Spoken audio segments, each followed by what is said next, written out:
गिरिराज भगवान की जय। मंत्र बोलते हैं तदेव लग्नम सुगिनम तदेव ताराबलम चंद्रबलम तदेव विद्याबलम देवबलम तदेव लक्ष्मी पते ते अंधवियोगम शोरामी। मंत्र का अर्थ क्या है? कहते हैं कि हे भगवान, मैं जिस वक्त आपके समक्ष बैठा हूँ, जो समय इस वक्त चल रहा है, जो दिन इस समय चला हुआ है, रविवार का दिन, जो लग्न है, जो मुहूर्त है, वही मुहूर्त मैं आपकी पूजा के लिए सर्वश्रेष्ठ मानता हूँ। क्योंकि कहते कि दान पूजा करने का कोई मुहूर्त नहीं, भगवान सत्यनारायण की पूजा करने का कोई मुहूर्त नहीं। बाकी हर एक चीज का मुहूर्त है, लेकिन भगवान सत्यनारायण शालिग्राम जी की पूजन का और दान लेने का कोई मुहूर्त नहीं है, लेने के लिए मुहूर्त है। अब बोलते उसी दिन के बीच में आपके चरणों का ध्यान आवाहन करने के लिए मैं बैठा हूँ। हे भगवान, गिरिराज जी की पूजा अर्चना करने के बाद इस परम पवित्र कथा श्रवण के लिए मैं बैठा हूँ। हे भगवान, इस कथा श्रवण से जो मुझे फल मिले, उसे मेरे तन और मन के विकार दूर हो। भगवान मेरे ऊपर अटूट कृपा बनाए रखे और सबका भगवान कल्याण करे। तो एक समय की बात है कि द्वापर युग में क्या, त्रेता युग में क्या हुआ? बोलते भगवान श्री रामचंद्र जी का जब अवतार हुआ तो भगवान रामचंद्र जी का एक नियम था कि वो हर एक दिन अपने घर में एक ब्राह्मण को भोजन करवाते थे। अब वक्त बदल गया, भगवान श्री रामचंद्र जी को वनवास हो गया और वनवास के बीच में भी उन्होंने उसी नियम को धारण करके रखा। बोलते हर एक दिन वो ब्राह्मण भोजन करवाते। अब माता सीता को मन में अहंकार हो गया, अहम भाव जाग गया कि देखो हम अपने घर से बाहर रह रहे हैं, क्या करते हो तुम जरा, चलो चलो। और देखिए घर से बाहर रहने के बाद सभी प्रकार के अभावों में रहते हुए भी हम ब्राह्मण भोजन करवा रहे हैं। और भगवान श्री रामचंद्र जी को जब ये विदित हुआ, ज्ञात हुआ, तो उन्होंने मन में विचार किया कि अहंकार चाहे जिस किसी को हो, चाहे वो मेरी पत्नी के मन में है, चाहे मुझे है, कहते अहंकार दूर करना चाहिए। तो उन्होंने क्या किया? अगस्त्य मुनि जी को, कुंभज ऋषि जिनको बोला जाता है, उनको अपने घर में बुला लिया। मन ही मन से प्रार्थना की कि महाराज ऐसी शर्त आपने रखनी कि मेरी पत्नी के अहम भाव को वो दूर कर दे। अब बोलते कुंभज ऋषि अगस्त्य मुनि के पास जब भगवान रामचंद्र जी गए, उन्होंने बोला महाराज हमारे घर में भोजन करना। तो ऋषि ने कहा कि महाराज मैं भोजन जरूर करूंगा, लेकिन मेरी एक शर्त है। बोलते क्या? बोलते राम और लक्ष्मण मेरी रथ को खींचते हो जाए और सीता आगे आगे अपने बालों से झाड़ू मारती हो जाए। बोलते ठीक है जी, आगे। अब जब घर में पहुंचे तो सीता मैया को बोला कि देखो जो वस्त्र आपने पहने हैं उन्हीं वस्त्रों के बीच में भोजन बनाना, ऐसा नहीं कि गर्मी का वक्त है तो दूसरे चेंज कर लिए। और बोलते किसी की सहायता लिए बिना आपने अकेले ही भोजन तैयार करना। अब सीता माता जी मान गई। अब लगे वो भोजन बनाने। अब जब भोजन करने के लिए वो ऋषि मुनि बैठे तो भगवान रामचंद्र जी ने इशारा कर दिया कि महाराज अब से मान लो अगली बात। अब लगातार 18 दिन हो गए भोजन करते हुए। और शास्त्र बोलते कि जब भोजन आधा हो जाए तो पानी पीना चाहिए। लेकिन अब सीता माता सीता तो भोले सकती कि महाराज कितने रोटी खाने हो।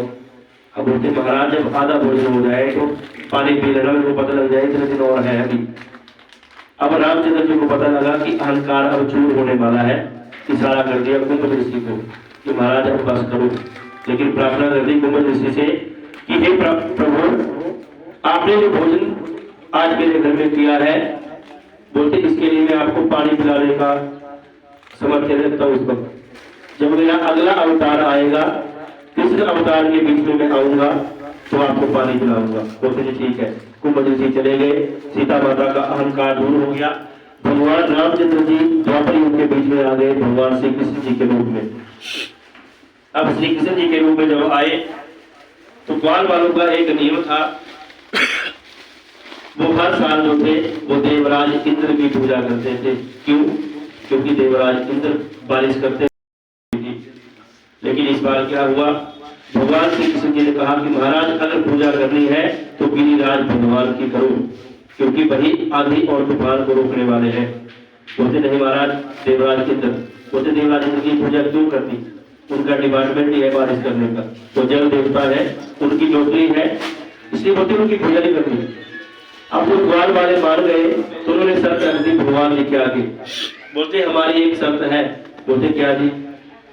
बोलते सबसे पहले जो गिरिराज भगवान ऊंचे बहुत है, चोटी के ऊपर सिरा उनका बहुत ऊंचा है, तो सबसे पहले तो स्नान आप भगवान जी को करवाएंगे। ठाकुर जी को बोल दिए। बोलते महाराज ठीक है। मुझे दूसरी शर्त हमारी ये है कि देखिए जब भगवान जी भोग लगाएंगे तो हमें दिखने चाहिए वो लगाते हैं। बोलते ये भी बात ठीक है।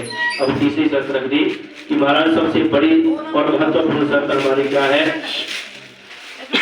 अगर देवराज इंद्र क्रोधित हो जाए तो उनके क्रोध का सामना करने का आप ही प्रयास करेंगे, आप ही काम करेंगे। तो बोलते ठीक है। अब बोलते हम देखो सबसे पहले स्नान लगे कराने, घड़े बाल्टियों में जल लगा आने। जब पूरा काम नहीं हुआ तो भगवान ने क्या किया? वह मानसी गंगा तैयार कर दी और उस मानसी गंगा से गिरिराज जी का स्नान हुआ। पहली शर्त शुरू हुई। अब आई बात भोग लगाने की, तो ठाकुर जी बोलते महाराज आंखें बंद कर लो। आंखें बंद क्यों करनी चाहिए? क्योंकि भजन और भोजन दोनों पर्दे में होने चाहिए।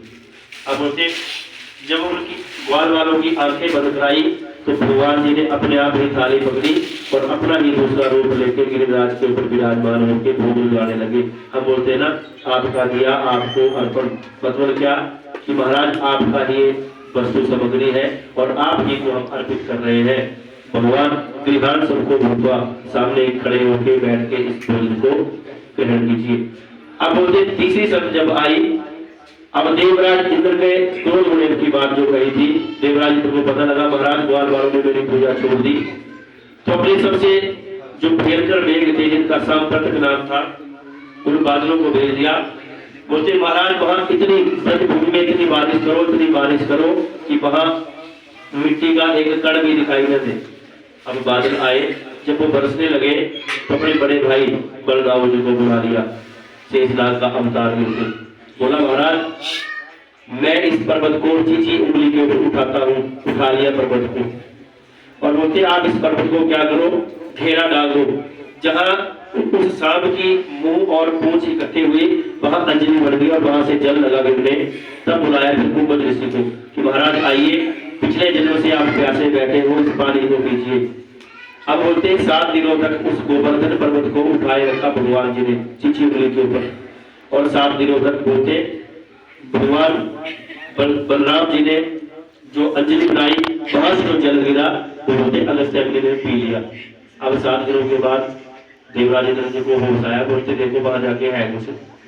जब वहां ये देवराज इंद्र के बोलते दूत आए, दूत देखते क्या जैसे मई महीने होता है ना पत्रगाली मेले में लागे तो मिट्टी होती है।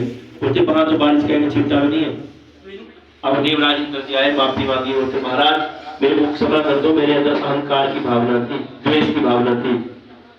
और बोलते तब से लेके आज तक द्वापर युग से इसकी शुरुआत कब हुई? भूमिका कब बनी? त्रेता युग में। और शुरू कब हुई ये पूजा? द्वापर युग में। और आप कब कर रहे हो? आज कलयुग चला हुआ है, 5500 साल कलयुग के बीत रहे हैं, 4,26,000 और 500 साल बाकी है कलयुग के। तो बोलते कलयुग के बीच में इसलिए ये पूजा की जाती है। अब कई लोग बोलते महाराज सब सागा क्यों बनाते, ये छप्पर भोगी क्यों बनाते, ये कड़ी क्यों बनाते, कोई चने क्यों नहीं, पनीर क्यों नहीं बनाते। अब बोलते ठाकुर जी की माता जी का नियम था वो हर रोज 8 बार भगवान को भोग लगाती थी। ब्रेकफास्ट लंच डिनर नहीं, जल मर्जी। अब बोलते 7 दिनों तक उन्होंने पर्वत को उठाया, एक ग्रास तक नहीं खाया। अब 8 गुना 7 बराबर है 56, 56। अब बोलते माता का क्या भाव था कि मेरा बेटा थक हार के आया है, इसलिए 8वें दिन 56 बार भोग लगा दिया। इसलिए हम उसी प्रथा का आज भी बहन करते हैं, भगवान को 56 भोग लगाते हैं। 56 भोग का मतलब है कि चीजें 56 नहीं होनी चाहिए, चीजें तुम्हें कोई 500 कर दो, लेकिन 2000 फिर भी 56 भोग ही जाता है। सत्संग क्यों मनाया जाता है?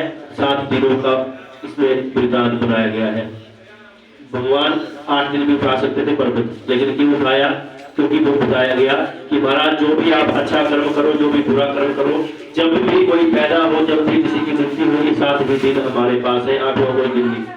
और बोलते कड़ी क्यों बनाई जाती है?